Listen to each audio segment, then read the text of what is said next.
ಮುಳುಬಾಗಿಲಿನ D V G ಗುಂಡಪ್ಪನವರ ಶಾಲೆಯಲ್ಲಿ D V G ಗುಂಡಪ್ಪನವರ 139ನೇ ಜನ್ಮ ದಿನಾಚರಣೆಯನ್ನು ಬಹಳ ವಿಜೃಂಭಣೆಯಿಂದ ಆಚರಣೆ ಮಾಡಲಾಯಿತು.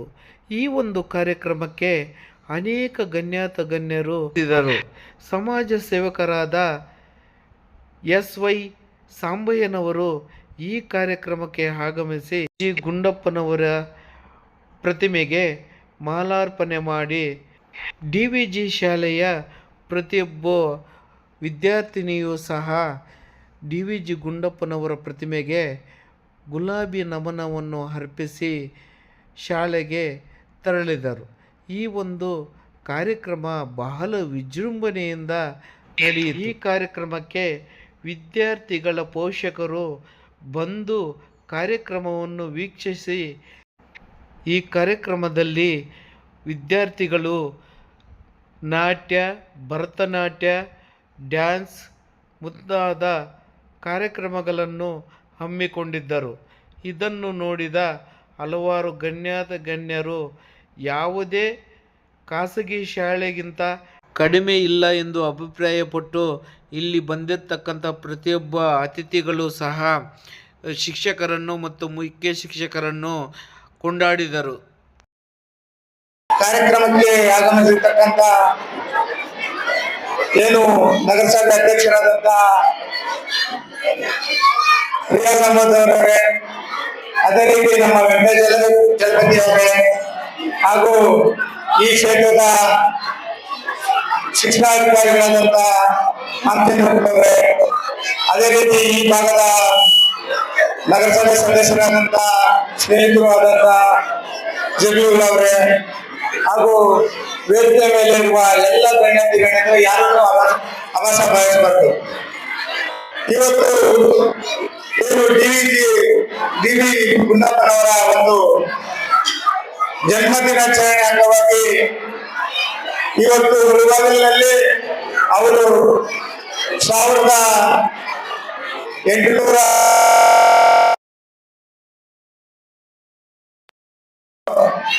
ಅಲ್ವೇಲಮ್ಮ ಮತ್ತು ವೆಂಕಟರಾಮಯ್ಯನ ಮಗನಾಗಿ ಈ ಮುಳುಬಾಗಿಲಲ್ಲಿ ಹುಟ್ಟಿದ್ದಾರೆ. ಅವರು ಈ ಮುಳುಬಾಗಿಲ ಕೀರ್ತಿ ಪತಾಕೆಯನ್ನ ದೇಶದಾದ್ಯಂತ ಹೆಸರು ಮಾಡಿದ್ದಾರೆ. ಅವರಿಗೆ ಡಿವಿಜಿ ಅವರಿಗೆ ಸುಮಾರು ಆಧುನಿಕ ಸಾಹಿತಿಗಳು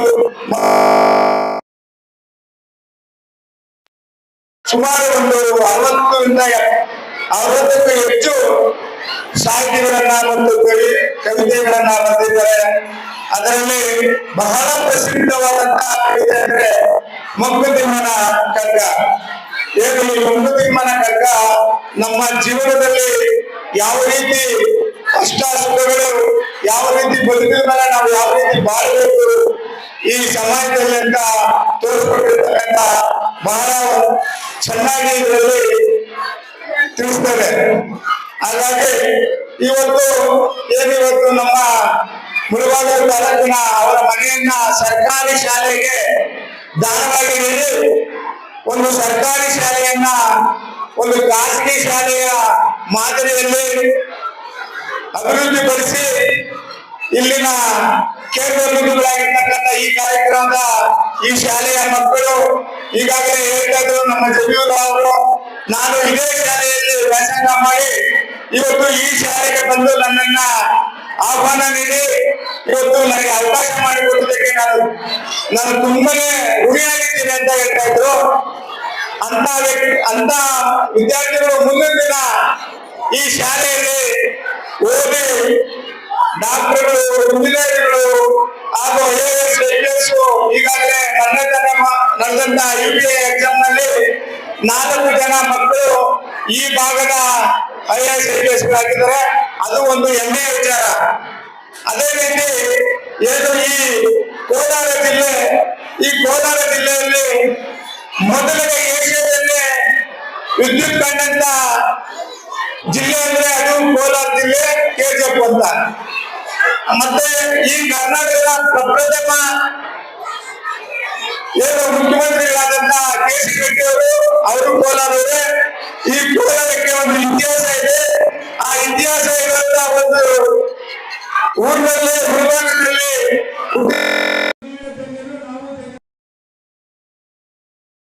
ಏನು ಈ ಸ್ಕೂಲನ್ನ ಅಭಿವೃದ್ಧಿ ಪಡಿಸೋದಕ್ಕೆ ಈ ಶಾಲೆಯ ಮುಖ್ಯೋಪಾಧ್ಯಾಯರಾದಂತ ಸಣ್ಣಪ್ಪನವರು ಬಹಳ ಶ್ರಮ ಪಟ್ಟು ಈ ಶಾಲೆಯನ್ನ ಒಂದು ಖಾಸಗಿ ಶಾಲೆಯಾಗಿ ಮಾರ್ಪಾಡು ಮಾಡಿದ್ದಾರೆ.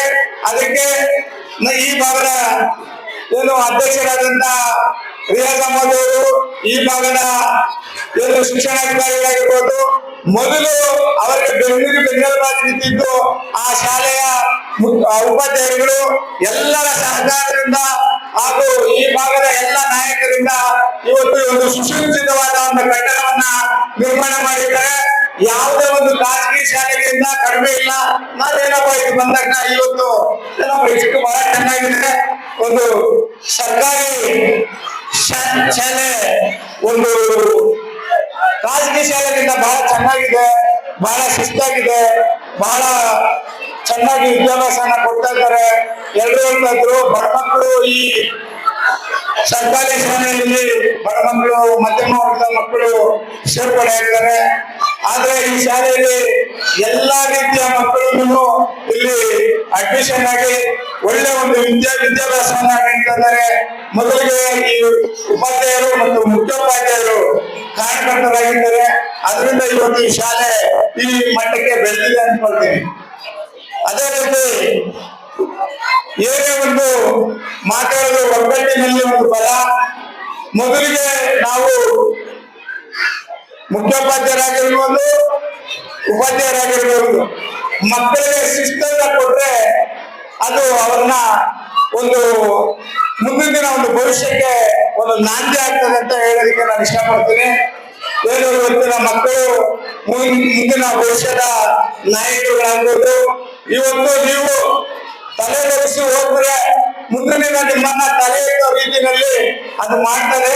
ಅದಕ್ಕೆ ಯಾವ್ದನಿದೆ ಅಂದ್ರೆ ಅದು ಒಂದು ವಿದ್ಯಾಭ್ಯಾಸ. ವಿದ್ಯೆ ಯಾರಪ್ಪನ ಸೊತ್ತಲ್ಲ. ಆ ವಿದ್ಯೆ ನೀನು ಕಲಿದ್ರೆ ನಿಮ್ಗೆ ಜೀವನದಲ್ಲಿ ಯಾವ ಎಲ್ಲಿ ಬೇಕಾದ್ರೂ ಹೋಗಿ ನೀವು ಬದುಕೋದು ಮಾಡ್ಬೋದು. ಅಂತ ವಿದ್ಯೆಯಿಂದ ನೀವು ಈ ಈ ಈ ಅವಧಿಯಲ್ಲಿ ಏನು ನಿಮ್ಮ ಈ ಓದೋ ಟೈಮಲ್ಲಿ ಓದಿದ್ದೀರಿ ಆದ್ರೆ ಮುಂದಿನ ದಿನ ನೀವು ನಿಮ್ಮ ಭವಿಷ್ಯ ಉಜ್ವಲವಾಗಿರ್ತದೆ ಅಂತ ಹೇಳ್ತಾ ಏನು ಇವತ್ತು ನನಗೆ ಮಾತನಾಡಲು ಅವಕಾಶ ಮಾಡಿಕೊಟ್ಟಂತ ಈ ಶಾಲೆಗೆ ಕರೆಸಿ DVG ಗುಂಡಪ್ಪನವರು ಅವರು ಪದ್ಮಭೂಷಣವನ್ನ ಕೇಂದ್ರ ಸರ್ಕಾರ ಕೊಟ್ಟಿದೆ. ಅದೇ ರೀತಿ ಅವರಿಗೆ ಮೈಸೂರು ವಿಶ್ವವಿದ್ಯಾಲಯ ಡಾಕ್ಟರೇಟ್ ಪದವಿಯನ್ನ ಕೊಟ್ಟಿದೆ. ಮತ್ತು ಅವರು ಒಂದು ಮಾತನ್ನು ಹೇಳ್ತಾರೆ, ಹುಲ್ಲಾಗಿದ್ದರೆ ನೀನು ಬೆಟ್ಟದಲ್ಲಿರು, ಮನೆಯಲ್ಲಿ ಮಲ್ಲಿಗೆಯಾಗಿರು ಅಂತ ಹೇಳ್ತಾರೆ. ಇದರ ಅರ್ಥ ಏನಂದ್ರೆ ನೀನು ಯಾವತ್ತೂ 10 ಜನಕ್ಕೆ ಒಳ್ಳೇದು ಮಾಡು, ನೀನು ಮಾಡಿದಂತ ಕೆಲಸ ಶಾಶ್ವತ, ನೀನು ಶಾಶ್ವತ ಅಲ್ಲ ಅನ್ನೋ ಒಂದು ಅರ್ಥದಲ್ಲಿ ಅವರು ಮಾತನ್ನು ಹೇಳಿದ್ದಾರೆ. ಅವರು ಅನೇಕ ಏನು ಅವರ ಒಂದು ಹುಟ್ಟು ಜೀವನ ಬಹಳ ಕಷ್ಟಕರವಾಗಿದೆ. ಅವರಿಗೆ ಸುಖ ದುಃಖ ಕಷ್ಟ ಸುಖ ಎಲ್ಲವನ್ನೂ ಹತ್ಕೊಂಡು ಅವರು ಕಲಿಯಾಗಿ ಕರ್ನಾಟಕದ ಹೆಮ್ಮೆಯ ಪತಾಕೆಯನ್ನ ಹೊಂದಿದ್ದಾರೆ. ಅದು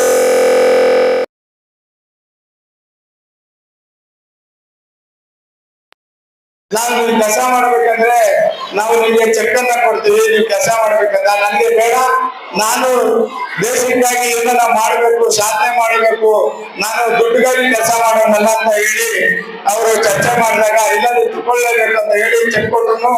ಅವರು ಆ ಚೆಕ್ ಅನ್ನ ಪ್ರೆಸೆಂಟ್ ಮಾಡಿಲ್ಲ ಅಂತ ಹೇಳ್ತಿದ್ರು. ಅಂತ ವ್ಯಕ್ತಿತ್ವವುಳ್ಳಂತ DVG ಅವರು ಮನೆಯನ್ನ ಸರ್ಕಾರಿ ಶಾಲೆಗೆ ಕೊಟ್ಟು ಈ ಸರ್ಕಾರಿ ಶಾಲೆ ಇಷ್ಟೊಂದು ಅಭಿವೃದ್ಧಿ ಕಾರಣಕ್ಕೆ ಈ ಶಾಲೆಯ ಮುಖ್ಯೋಪಾಧ್ಯಾಯರಾದಂತ ಸಣ್ಣಪ್ಪನವರು ಅವರು ಬಹಳ 7 ಪೀಳಿಗೆಗಳನ್ನ ಈ ಶಾಲೆ ಕಟ್ಟೋದಕ್ಕೆ 7 ಪೀಳಿಗೆಗಳನ್ನ ಕಂಡು ಈ ರೀತಿ ಅಭಿವೃದ್ಧಿ ಮಾಡಿದ್ದಾರೆ.